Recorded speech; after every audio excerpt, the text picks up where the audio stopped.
Lalu bagaimana imbas kenaikan harga komoditas ini terhadap warung makan? Kita tergabung dengan koresponden CNN Indonesia Victor Panggaribuan. Victor, selamat siang.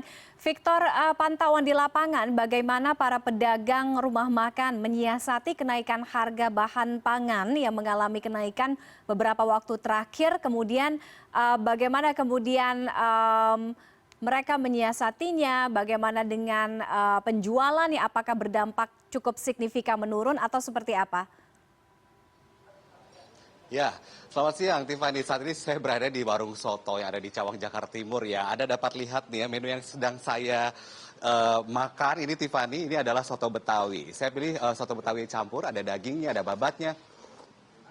Jadi rasanya ini paling enak, ini karena favorit saya Tiffany. Tapi yang perlu kita tahu adalah saat ini harga bahan pangan memang sedang naik-naiknya ya, karena memang beberapa bahan pembuatan soto Betawi ini di restoran ini, di warung ini juga mengalami kenaikan yang cukup signifikan, Tiffany. Ini contohnya saya kasih tahu ya, kalau daging sapi ini untuk isian sotonya, ini harganya sekarang tadi pengelola mengatakan Rp130.000 per kilogram. Tadi saya di panel harga Badan Pangan Nasional harga Rp133.000 di DKI Jakarta. Kemudian ada bawang merah Tiffany. Karena soto Betawi tak lengkap rasanya pakai bawang merah iris ya. Ini bawang merah iris mereka ini membelinya di pasar ini Rp70.000 per kilo ya. Tapi tadi bawang merah utuh saya cek di panel harga Badan Pangan Nasional harganya sudah Rp74.800. Masih cukup tinggi itu di DKI Jakarta. Kemudian ada lagi yang saya suka, penggemar pedas itu kayaknya menjerit seperti saya Tiffany, karena belanja cabai mahal, makan di restoran juga cabainya juga harus irit-irit ya. Cabai rawit merah ini harganya Rp45.000, mereka belinya segitu. Padahal sebelumnya ini ya sebelum Lebaran ini normalnya Rp40.000 ya, tapi harganya sekarang cukup tinggi. Kemudian juga ada gula pasir yang harganya sekarang Rp19.000 per kilogram, padahal sebelumnya ini baru 18, 17 begitu ya. Untuk teh manis, minum enak ya Tiffany. Saya akan mengajak Anda melihat suasana. Tadi Anda mau tanya kira-kira apa siasatnya pelaku usaha makanan ini untuk menyiasati kenaikan harga bahan pangan ya, khususnya di Jakarta, di pusat, di jantung kota. Ini adalah suasana restoran saat ini. Dalam sehari, Tiffany, restoran ini bisa menjual 250 porsi soto Betawi ini mereka sedang makan. Tapi mereka makan dengan harga yang berbeda ya, karena 3 hari menjelang Lebaran kemarin harga soto Betawi di sini dinaikkan harganya Tiffany. Jadi harganya per porsinya ini Rp55.000, maksud saya sebelumnya harganya Rp50.000, naik Rp5.000. Terus saya ajak ke dapurnya karena saya pengen tanya, ternyata ada banyak bahan makan, bukan yang saya sebutkan tadi saja, yang mempengaruhi usaha makanan di restoran ini. Di sini sudah ada Kang Cepi Sutrisna. Tiffany, perkenalkan Kang Cepi, apa kabar? Alhamdulillah baik. Oke, ini adalah pengelola restoran di sini. Kang, tadi saya sudah sempat ulas juga harga yang naik itu ya, daging sapi, bawang merah begitu ya. Ada lagi nggak yang cenderung mahal? Emping, gimana emping? Emping nih yang sekarang jadi permasalahannya. Barangnya langka gitu. Terus terang aja harga dari 80 menjadi 160. Itu juga langka barangnya. Oke, jadi emping sulit didapat. Tahu sendiri kan kalau soto Betawi ini belum lengkap ya kalau nggak pakai emping. Emping yang besar-besarnya berarti nggak ada dong? Ya, belum produksi. Belum produksi. Emping kecil aja susah. Gimana emping gede? Tadi saya lihat emping tapi cuma di piring. Biasanya sih ada side dish ya, emping bisa dimakan. Kemudian juga Tiffany, tomat juga harganya sekarang Rp24.000 ya? Benar. Tomat turun dari harga 30 menjadi 24. Rp24.000. Iya. Kentang Standar dari harga 19 20 lah naik ada 1.000. Apalagi nih, kecap. Kecap dari harga 21 menjadi 24 harga naik. Oke. Jadi semuanya cukup tinggi. Ini siasatnya tadi saya sempat ulas juga, katanya naikin harga, bener nggak? Nah, yang tadinya saya juga pengen bertahan ya. Nah, yang tadinya harga 50 naik jadi 55. Sama nasi 60. Oke, jadi naik Rp5.000 untuk seporsi soto Betawi di sini. Tapi nggak apa-apa, karena memang tadi saya sudah tanya beberapa pembeli, mereka juga tidak keberatan ya, karena memang mereka ke sini itu datang karena mencari rasanya yang sangat legendaris. Karena restoran ini berdiri sejak tahun 60-an. Oke, pasal satu lagi, pendapatan ini mempengaruhi tidak dengan naiknya harga pangan? Turun berapa persen pendapatan? Kalau untuk pendapatan sih saya nggak bisa menjelaskan, Pak. Nah, maaf aja gitu. Tapi tadi kita sempat ngobrol-ngobrol nih turunnya sempat 1% ya Pak ya. Dari setiap penghasilan bersihnya nih. Karena kan duitnya dipakai lagi buat belanja begitu ya. Terima kasih banyak, tetap semangat ya.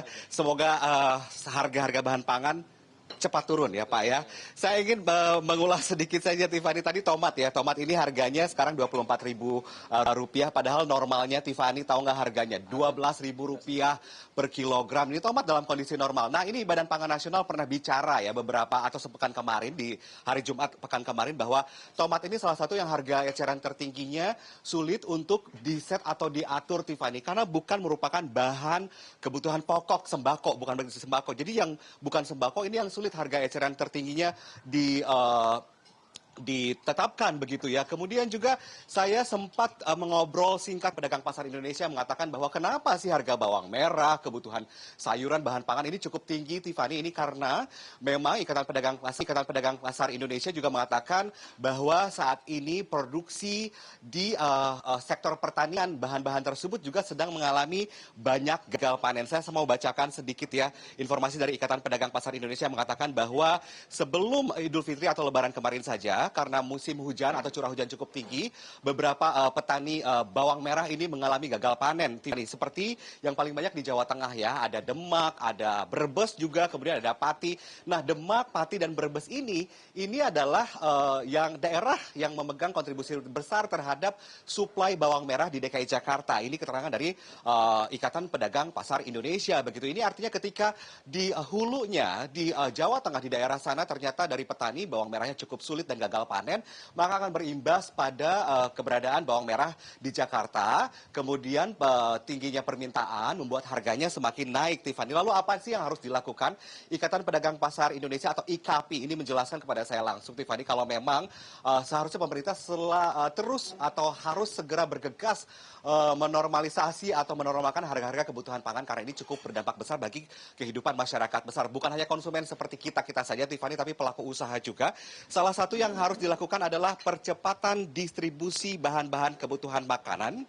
Ini ke wilayah-wilayah yang kebutuhannya cukup besar, Tiffany.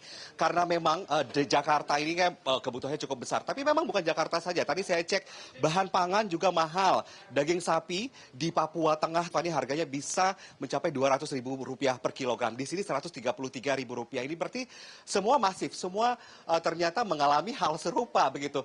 Yang saya ingin jelaskan adalah kapan masyarakat, sektor pelaku usaha makanan seperti pengelola restoran ini dapat berpikir lebih tenang begitu, karena mereka khawatir ketika mereka menaikkan harga bahan makanan atau menu yang mereka jual, harganya ini naik, semakin naik. Nanti kalau harganya belum turun, ada potensi loh naik harga menunya lagi. Ini artinya mereka khawatir kehilangan pelanggannya, kehilangan pelanggan tetapnya. Ini kalau di jam-jam makan siang bisa sudah penuh sekali ya, apalagi kalau hari kerja. Karena ini weekend, ini masih lengang seperti ini.